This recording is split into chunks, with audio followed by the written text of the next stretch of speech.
नमस्कार, रामलाल शिक्षण संस्थान ऑनलाइन क्लासेज में आपका स्वागत है। आज अपने पाठ 2 के बारे में पढ़ेंगे, जिसमें आपको बताया था कि किस प्रकार से ब्रिटिश कंपनी ने व्यापार के बहाने भारत में आकर के और सत्ता तक पहुंची थी। उसके बारे में आपको 2 वीडियो पहले भी बना के डाल चुका हूं। कल भी एक ऑडियो में तो कुछ बताया था, वीडियो नहीं बना किसी कारण से। आज उसी पाठ का एक टॉपिक है जिसका नाम है व्यापार से युद्धों तक। व्यापार से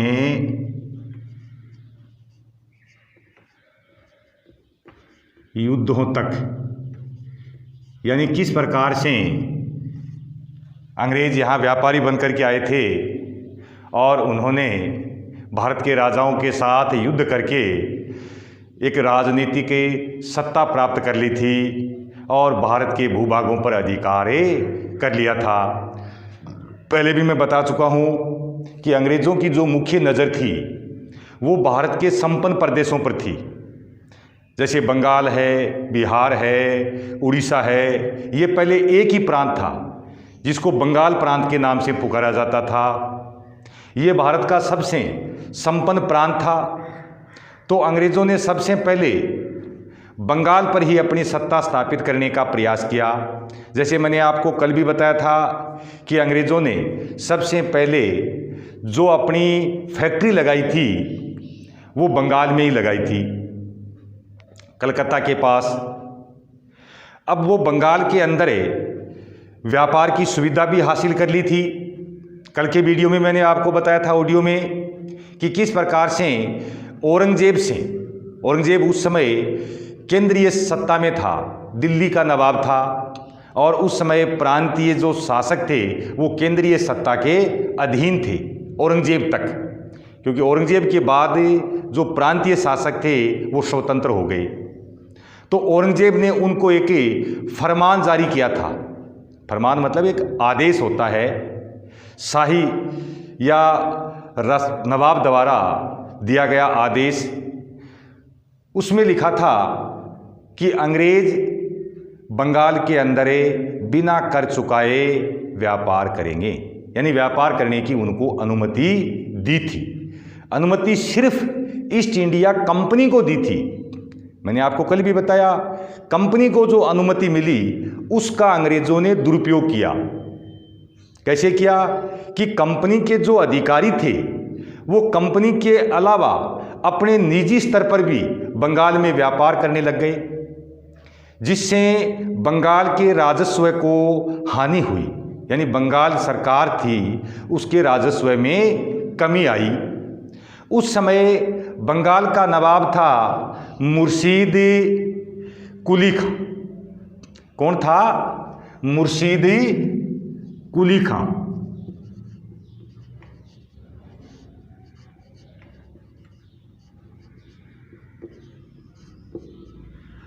वो इस फैसले से नाराज था कि औरंगजेब ने जो फैसला दिया है कंपनी को बिना कर चुकाए व्यापार करने का, इससे बंगाल के राजस्व को हानि हो रही है। वो औरंगजेब के इस फैसले से खफा था, दुखी था। इसके बाद मुर्शीद के बाद जो दूसरा शासक बना बंगाल का वो था अली वर्दी खां। इसके बाद कौन बना? अली वर्दी खां। जब मुर्शीद के बाद अली वर्दी खां शासक बना, उस समय तक औरंगजेब की मृत्यु हो चुकी थी और बंगाल एक स्वतंत्र राज्य स्थापित हो चुका था। यानी मुर्शीद के समय बंगाल क्या हो गया था? 1707 में औरंगजेब की मृत्यु हुई। मृत्यु के बाद जो भी केंद्रीय सत्ता के अधीन प्रांतीय सरकारें थी, प्रांतीय शासक थे, नवाब थे या बादशाह थे, वो सारे केंद्रीय सत्ता से अलग हो गए और अपनी सैनिक शक्ति को बढ़ाना शुरू कर दिया। मुर्शीद कुली खां ने भी अपनी शक्ति बढ़ाई। उसके बाद अली वर्दी खां शासक बना, उसने भी अपनी शक्ति को बढ़ाया और अली वर्दी खां के बाद बंगाल का नवाब बना सिराजुद्दौला।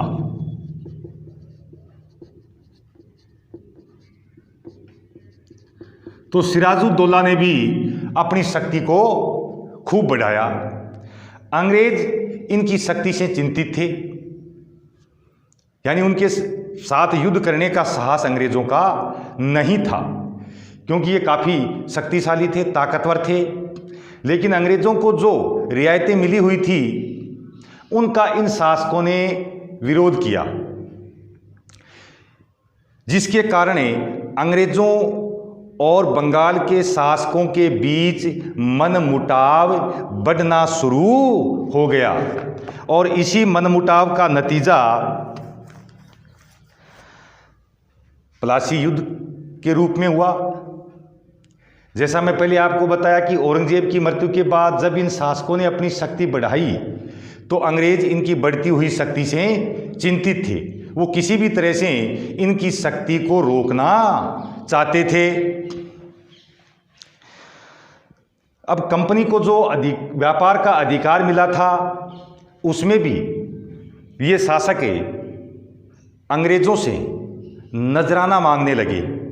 नजराना होता है एक उपहार या भेंट स्वरूप, कोई वस्तु दी जाती है उसको नजराना बोलते हैं। जैसे अंग्रेज बंगाल में व्यापार कर रहे थे तो वहाँ के राजा ने कहा कि व्यापार तभी करने देंगे जब आप राजकोष में ये चीज़ें दोगे, नकद रुपए या अन्य कोई चीज़ें दोगे, तभी आपको व्यापार करने दिया जाएगा। जैसा मैंने कल भी आपको बताया था कि बंगाल में सिर्फ 3 गांव में कर शुल्क व्यापार का अधिकार औरंगजेब ने दिया था। जो कलकत्ता है उसके आसपास का 2 गांव और थे, कलकत्ता था, वही दिया था। तो पहला जो युद्ध का कारण था, विवाद का कारण था, और इस विवाद का नतीजा हुआ प्लासी का युद्ध जो 1757 में, जिसके बारे में कल आपको बताएंगे। आज तो उसकी सिर्फ कारण बता देते हैं, पृष्ठभूमि बता देते हैं कि युद्ध की पृष्ठभूमि किस कारण से तय हुई थी। तो पहला कारण था कि नवाबों द्वारा, बंगाल के नवाबों द्वारा अपनी शक्ति को बढ़ाना, शक्ति को बढ़ाना। ये 3 प्रमुख नवाब थे, इन्होंने अपनी शक्ति को बढ़ाया जिससे अंग्रेजी नाराज हो गए। दूसरा कारण था व्यापार के बदले नजराना मांगना, यानी व्यापारिक जो सुविधाएं हैं उनके बदले क्या मांगना, नजराना। नजराने के बारे में मैंने आपको पहले भी बताया था, फिर बता रहा हूं कि नजराना एक उपहार स्वरूप दी जाने वाली वस्तु या भेंट होती है जिसको नजराना बोलते हैं। तीसरा कारण था कि औरंगजेब ने अपने शासनकाल में कंपनी को सिक्के डालने का अधिकार दे दिया था। तो इन शासकों ने बंगाल में कंपनी को सिक्के डालने के अधिकार से वंचित कर दिया कि बंगाल में कंपनी है वो अपने सिक्के नहीं बनाएगी, सिक्के नहीं चलाएगी। तीसरा कारण ये था जिसके कारण अंत में प्लासी का युद्ध होता है। चौथा कारण था कि आपको मैंने कल भी बताया था कि जो यूरोपीय कंपनियां थी उनमें आपस में टकराव था, और उन टकरावों के कारण जैसे फ्रांसीसी हैं, पुर्तगाली हैं, डच हैं, इनके मध्य जो टकराव था, व्यापार में बाधाएं डालने के लिए, एक दूसरे को जहाज़ को रोकने, जहाज़ को डुबाने, माल लूटने, इसके लिए उन्होंने सेनाएं रखनी शुरू कर दी थी। तो बंगाल में भी अंग्रेज़ों ने अपनी व्यापारिक स्थिति को मजबूत करने के लिए सैनिक रखना शुरू कर दिया, यानी जिसको कहते हैं किलेबंदी। तो बंगाल में जो किलेबंदी कर रहे थे अंग्रेज, बहाना दे रहे थे व्यापार की सुरक्षा का, उसको नवाबों ने मना कर दिया कि बंगाल के अंदर कंपनी है वो अपने सैनिक नहीं रखेगी, किलेबंदी नहीं करेगी, जिसके कारण बंगाल के शासकों और अंग्रेजों के बीच मनमुटाव बढ़ता चला गया।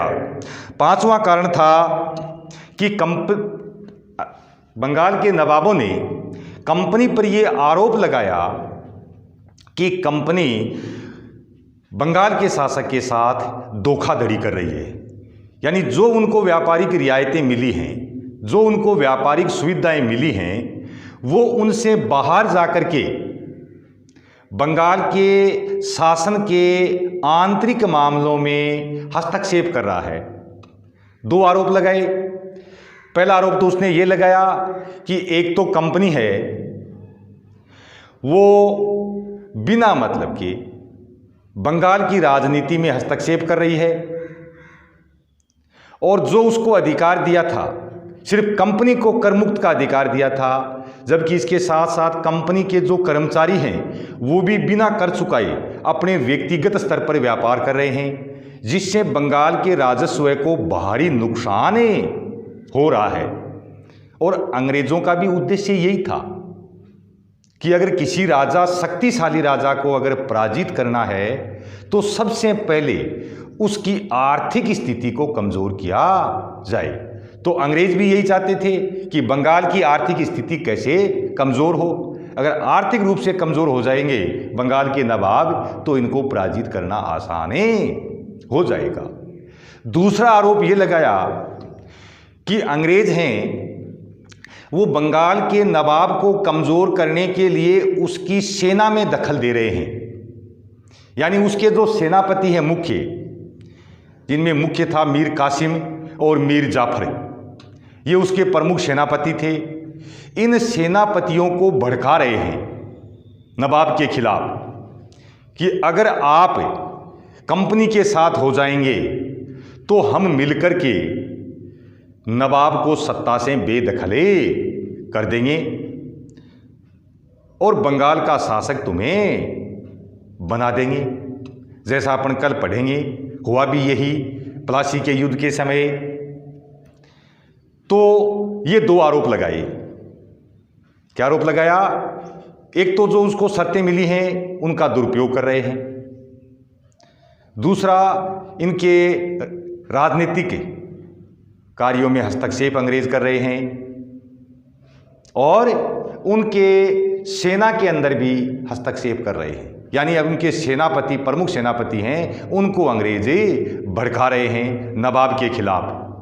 तो इन सभी आरोपों के कारण अंग्रेजों और बंगाल के नवाबों के बीच मनमुटाव बढ़ता चला गया, और इतना बढ़ गया कि अंत में नवाब को मजबूर होकर अंग्रेजों की एक फैक्ट्री थी, कलकत्ता में एक बाज़ार पड़ता है जिसका नाम है कासिम बाज़ार, उस कासिम बाज़ार स्थित अंग्रेज़ों की फैक्ट्री पर हमला करना पड़ा और उस फैक्ट्री को बंद कर दिया।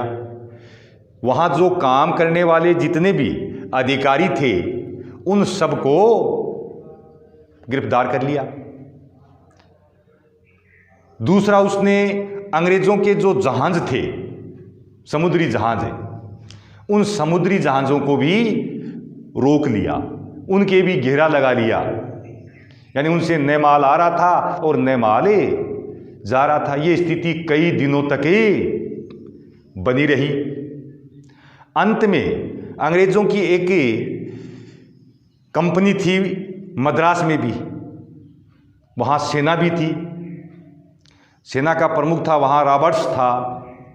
तो अंत में जाकर के रॉबर्ट्स से बंगाल की तरफ कूच करता है, बंगाल के ऊपर हमला करता है, जिसके परिणाम स्वरूप नवाब और अंग्रेज़ों के बीच इतिहास का प्रसिद्ध युद्ध जिसका नाम है प्लासी का युद्ध 1757 में शुरू होता है।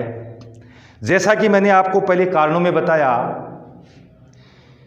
कि बंगाल के जो सैनिक मामले थे उन सैनिक मामलों में भी अंग्रेज हस्तक्षेप कर रहे थे, और उस हस्तक्षेप का ही नतीजा ये निकला कि जो ही नवाब ने अंग्रेज़ों के ऊपर हमला किया, जो उनके प्रमुख सेनापति थे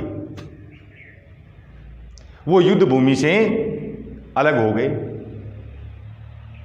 जब अपनी सेना लेकर के, क्योंकि उस समय जो प्रमुख सेनापति होते थे उनकी अपनी खुद की सेनाएं होती थी, और नवाब या राजा की तरफ से सेनापति को काफ़ी रियायतें दी जाती थी। उस समय नकद पैसे नहीं थे, जागीर वगैरह दी जाती थी।